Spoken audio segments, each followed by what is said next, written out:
Hey, hi guys. Good evening. Sorry for the delay. I hope the screen is visible. Yep, cool. So yeah, myself, I'm Jayasurya. I'm working as a senior dev at a company called Assembly. So Assembly is a product-based company. Our product is about employee engagement. So by the way, in case if any front-end folks are looking for a job, and if you're looking for a company who values culture and along with a good package, please reach me out. Okay, I think enough of the promotion, and let me talk about myself. So I'm Jayasurya, as I said, one of the senior front-end folk at Assembly. Apart from work, in my free time, I play PS4 games, and my recent obsession is, going for trekkings. I'm trying to go to trek like every 2 months once at least, and then I follow cricket. And by the way, any RCB fans out here? Bro, I'm CSK. Yeah, that's how I annoy my friends out there. By the way, yeah, cool. I think we can start now. So yeah, quick. So we all know like there are already so many frameworks out there. Then why there is a new guy? There is always a reason for a particular framework. Like they always, look for a problem and they try to, provide a solution, right? So what is the problem QuickJ is trying to solve? So they are saying the problem is JavaScript. They are saying JavaScript is the problem. I know your reaction. It's like, what? Yeah, I know. Let me brief you. So what they're trying to say is like with the current server-side rendering, we ended up shifting so much of JavaScript code to the client side. And because of this is increasing the TTI. TTI is nothing but the time to take a web page become interactive for the first time user, right? So the more the web page takes the time, obviously you lose your business, as in like you lose your customers. So this is a problem. But again, the question is, why are we shifting a lot of JS to the client? Is it because of the developer? If you ask what QuickJS author, the founder is saying is, no, it's not because of the developer. Then we are good. But why it's happening? The reason is a lot of time we wanted to make a super duper interactive web application. Obviously, we'll end up writing so much of JavaScript, right? The another scenario would be our application goes. The current application is not as same as how we used to develop a 10 year back, right? So there are so much of JavaScript codes and the applications are getting complicated. Obviously, our bundle size is also getting bigger. So this is the reason. So this is not because of any developer or anything like that. So this is a fundamental problem. So what is the solution? Surely solution is simple. We have to try to shift less JavaScript code to the client, right? In a way, that's what QuickJS is also trying to do. But again, the question, why we need Qwik to do this? We know the problem, we know what is the solution. So why can't we do as in the current or the existing framework can't do it? The problem is this guy, hydration. So hydration, we know hydration involves in server-side rendering. By the way, why are we doing server-side rendering? Because we have the problem with CSR that, when you are trying to render your application, there is a blank screen appears, or say like your application needs SEO support. We can't do it with the CSR. That's why we go for the server side, right? So the idea is to go for server side is to pre-render the HTML so that the server can send the HTML immediately and you get to see the UI quite, as soon as you hit the URL, right? But again, there is this guy, hydration comes in. So hydration, excuse me. So hydration, basically what's happening here is as soon as we get the HTML from the server, the client doesn't know, like, okay, I got the HTML, dude, but what about the event listener? What about the state? It doesn't know anything of it, right? Because what we got from the server is just a HTML. So it's downloading all the JavaScript that is required for a particular page, and then it's just processing those JavaScript and executing those code. And after that, we have to remap the state and bind the listeners. All this process are happening in the hydration. So basically, why? Because of this hydration, like if you ask again, like why we need hydration is because the client doesn't know what it has to do, like where it has to add the event listeners and everything, right? So because of this, we ended up executing our application twice. One is in the server side, and the second time is it's on the client side, right? And the another problem, the downloading of JavaScript, right? That the size of the downloadable JavaScript depending on the it's proportional to the app size. That is very scary because you cannot really take control over your application, right? Like obviously we are trying to solve more problems, and obviously we end up writing more JavaScript. So this is the problem with hydration. So if this is the problem, then how Quick is trying to solve this? So they're bringing two new approach. One is resumable or resumability. Another one is progressive or progressiveness. So what is resumability? Before we see what is resumability, if you understand, if you ask like, why does the client do a hydration? Because it lacks the information that the browser needs in order to make the application interactive, right? So this is the problem. This is why we do we end up rehydrating the application once we get the HTML from the server side. So what Quick is suggesting is, why don't we send, like, anyway in the server side we are executing our application, so you got all the information. So what is missing in the existing or the current framework is, we are not passing those information to the client, or somewhere the information is getting discarded.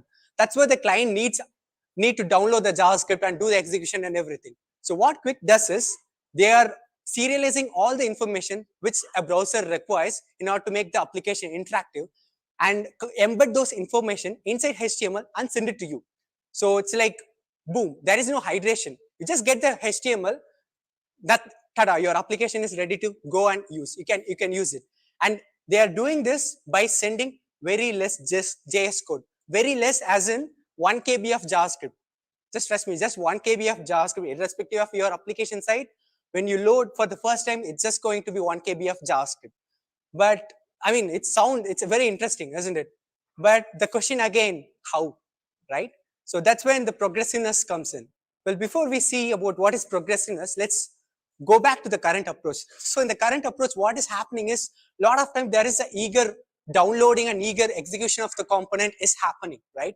And most of the times it's not even necessary. What do I mean by that is, say, like, imagine you are having a e-commerce site and you have this logout component, and the other components, like, searching for a product, adding a product to the cart, and buy button, everything.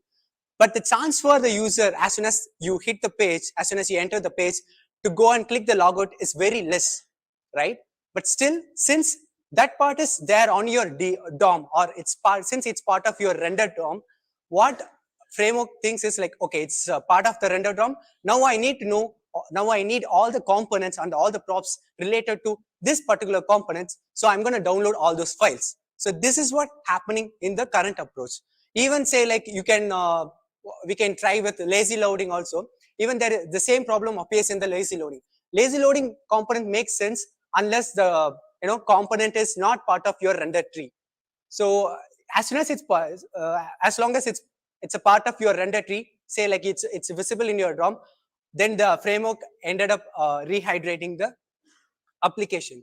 So what Quick is proposing, what is the Quick approaches? They are not doing anything. They are literally doing nothing, and they are just waiting for the user to make the interaction. As soon as they make the interaction, then they are going and downloading the particular JavaScript which is required for that particular component. So basically what they are doing is, they are just splitting your code into gazillions of chunks, and they are just sending each and every chunks as the user interacts, as based on the needs. What do I mean by that is, like, this is your entire application, but the user just goes and just clicks only the header component. So what I'm going to do, what Quick is going to do is, like, whatever code, JavaScript code is required for that particular header component alone is going to get downloaded. Again, it's going to get downloaded. There is no hydration is happening here. I know, like, it's all theoretical, I know. So time to jump into demo. One second.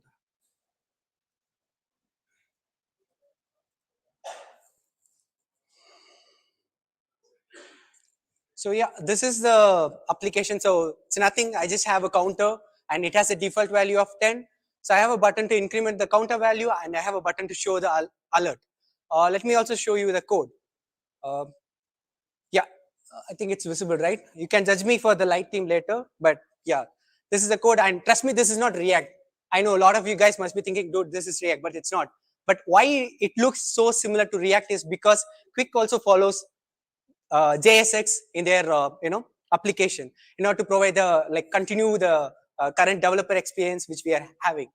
So here's the code. It's pretty straightforward. We have the store is nothing but as similar as the use state thing we are having in React. So basically it's a state, and then I'm just printing the output store.count, and I have a button. On click of that button, and I have a function to increment the counter value, and then I have another button which is the show alert button, where I'm just having the code to show the alert, right? So now let me go back to the output. If you see here, I just removed wheat here, because since it's on dev mode, by default it will show a couple of JS files. But if it's in prod mode, there is no wheat files, because if you remember, I told like there is no JavaScript file will be downloaded when you hit the qwik application for the first time. So let me reload again. Literally no JavaScript code. And another thing I spoke about resumability is that they are serializing all the information from the server and embedding it into your code, right? So let me go here. So this is the show alert. This is the button component, and you can see on click looks like some customized attribute, right? And there is no function. Instead, it has some path. So the path is nothing but it stores the path of that particular chunk of the code will be moved to a separate file. That path has been mentioned here, and I told like there will be 1 KB of JavaScript will be alone downloaded. So that code is this. So this is actually taking care of as like the progressiveness, which is as we make interaction, we have to download the particular JS code which is required to make the particular interaction, right? That will be taken care by this quick loader. And here is the like the state information. You can see the counter value is 10. You can see like the 10 is also present here. So basically they are sending you all the information by encoding it on your HTML. Okay, now let's go back here. Let me click show alert. So it's working fine. And also you can see there is one file which got downloaded. So if I click this, so this has the code for that particular alert component, which I've written here. So this code is getting called from here. So that's what written in this component attribute as well. So see, this is the code. The code for this particular event is entered here. So if I search for this particular file name also, you can see the same file is what getting downloaded here.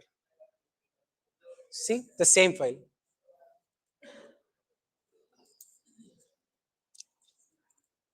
So next is, I'm going to click increment.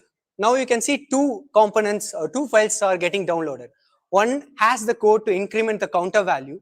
Another is basically the app component, because obviously we are ending up refreshing the UI. That's why the app component is getting downloaded. But the beauty of this is, if I refresh and try, when I click the show alert, only one file is getting downloaded, which just has to show, which has the code to show the alert, and the app component is not getting downloaded, because qwik understands, okay, just alert is what I'm going to show. So there is nothing is getting updated on the UI. So the app component doesn't need to get downloaded. So this is the magic behind qwik. And one more thing, like like the question is like how qwik is able to chunk these codes. How does it know this code can go to a different chunk and this can go to a different file? That's when this dollar symbol comes in. So you can see this dollar symbol. So in this application itself, I think 3 places we have. So in qwik, they have something called qwik optimizer. So what it does is, when you're executing your code, the qwik optimizer looks for this dollar symbol, and any expression comes after this dollar symbol will be moved into a separate file, and that can be imported dynamically as the user interacts. So that's the magic.